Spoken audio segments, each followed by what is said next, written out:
આગળ સમાચારો તરફ નજર કરીએ તો રાજકોટ જિલ્લાના ધોરાજી તાલુકાના સુપેડી ગામે આવેલ મુરલી મનોહર મંદિર ખાતે રામાનંદી સાધુ સમાજ ઉમટી પડ્યો હતો। મંદિરના મહંત રવિદાસ બાપુને ગ્રામજનો દ્વારા વિરોધ કરી પૂજારી પદ પરથી હટાવી દેવામાં આવ્યા હતા।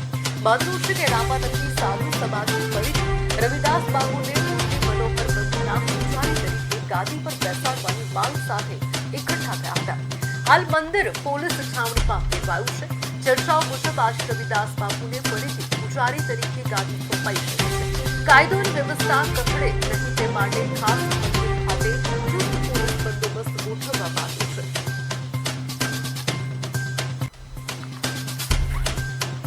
બસ આ જે સનાતની પરંપરા છે એને સાધુએ જાળવી રાખેલી છે।